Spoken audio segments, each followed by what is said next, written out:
Hello, friends, and welcome back to Stories About Entitled People. Let's dive into today's story where we explore how following the rules to the letter can lead to a win-win scenario.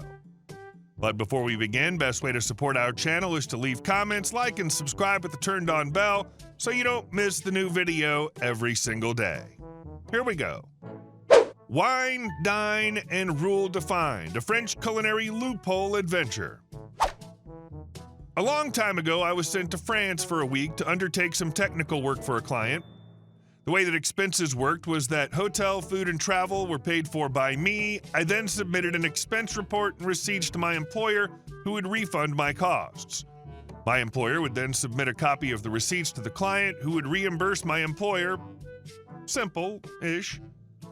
So this particular client had a couple of rules. One, they would not pay for any alcoholic drinks. I mean, in France, really? And two, they would not reimburse their own employees for food when working from the office, even if they were in until midnight working on a project.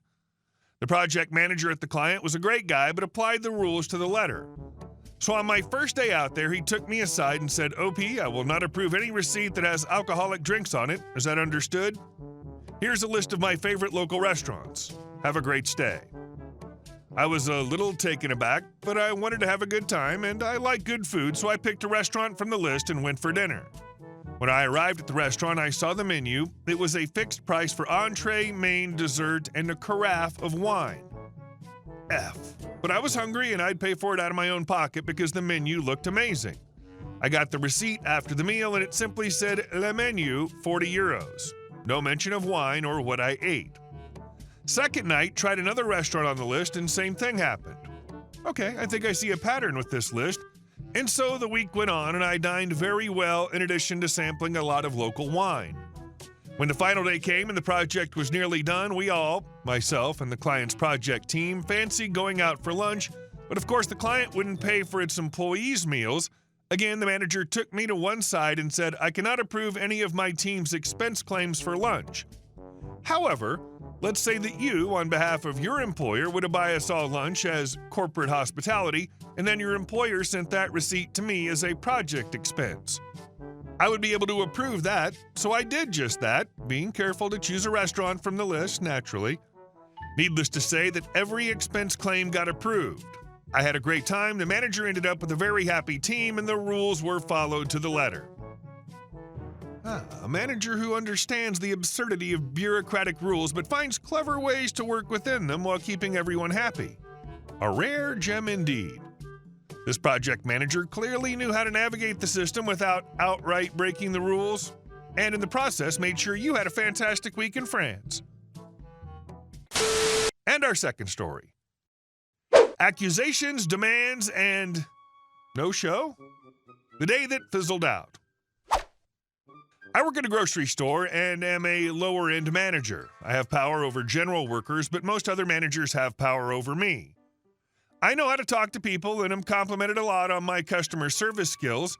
Not trying to brag, it's just one of the better things I bring to the store. CAST is E for employee, P for person on the phone, and me being me. I'm helping my current checker, person working the register, by taking some of their customers over to a separate register as it was particularly busy. I'm working as fast as I can as I need to close some registers down as I normally do around this time, but can't close them if there are more than 3 people waiting, as company policy is 3's a crowd. If there's 3 or more, you open up. End of story.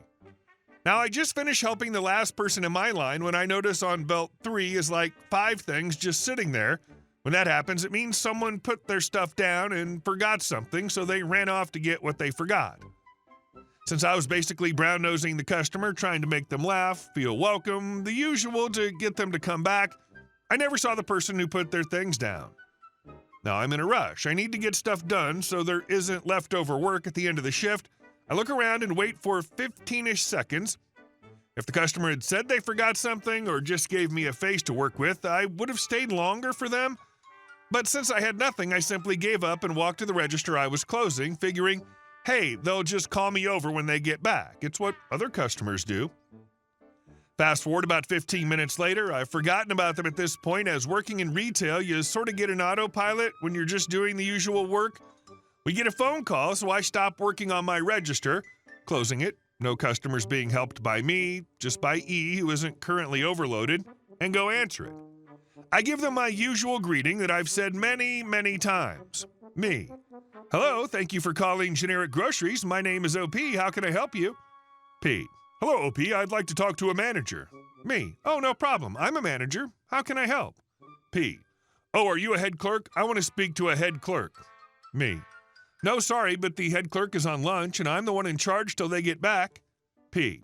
All right, well, I have my friend here, and she's bawling her eyes out because one of your checkers decided not to help her because she's pregnant. Me, slightly taken by surprise by how severe this was. Really? Who was it? I'd need to know for obvious reasons. P. I don't know, but she only had a few items and had to leave to grab something she forgot, then they refused to help her. Me, realized what had happened. Oh, I think I know what had happened. That was me at the register. I never saw her and was in a hurry. She never tried to get my attention. If she had, I would have ran over to help. I promise you there was no malice behind it. I just didn't know who put those items there and couldn't see anyone rushing to or away from my check stand. If I had, I would have waited because there would have been a face I could watch for. I'm really sorry if it came off as such. At this point, I'm rather upset. I pride myself in my customer service and didn't like upsetting random customers for no good reason. P. No, you did it because she was pregnant and discriminated against her. So here's what's going to happen. I'm going to come down there and you're going to refund the items and you're going to let us have them or else I'm going to call corporate. Me, hearing her make these demands so suddenly out of the blue, made me furrow my brow and frown. Sorry, but I know what happened. I'm not going to give you stuff for free because you feel like it was somehow personal. I'll gladly give you a refund, but you're not getting anything for free. P. Let me talk to the E. The receipts have our names on them in case you needed to call in a compliment or complaint, or if something was left behind, we can ask the person at the register. I shrug and agree, letting E out of the register and giving her a basic idea of what was going on and start to work on her line of customers while she talks on the phone. Soon, she hangs the phone up and lets me out.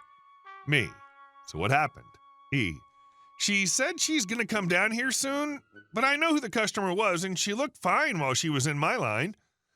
I just shrug and go back to work, figuring she was going to come by in a bit when my manager came back from lunch.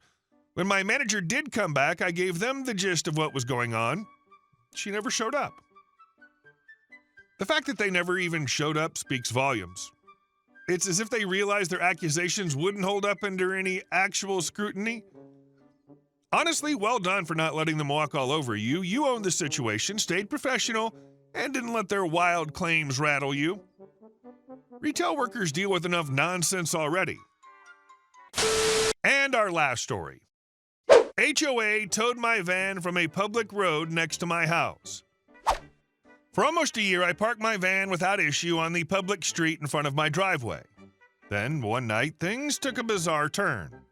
Around 1 a.m., I heard noise outside and saw a tow truck trying to take my van. I rushed out to confront the driver. Me. What the hell's going on? Tow driver.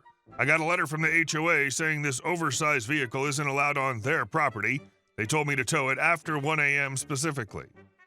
I pointed out that this was a public street, not HOA property. The driver didn't seem too invested in the situation and said he'd let the van down if I showed him the key, which I did. Then he suggested I park it on the next street over, assuring me it wouldn't be an issue there. Trusting him, I moved the van. The next day, my van was gone. I thought maybe the city had towed it, so I went to the local police department to check. They had no record of the van being towed by the city. At this point, it clicked. The same tow company from the previous night must have taken it. I called them, and sure enough, they confirmed they had my van. Tow company rep. It was towed at 1:12 a.m. because the HOA manager wanted it gone. Me. On what grounds? This is a public street. The rep put me on hold, and as this happened, I explained the situation to the officer at the police desk. Suddenly, the tow company called the police themselves, claiming they had relocated my van instead of towing it. The officer looked at me and raised an eyebrow.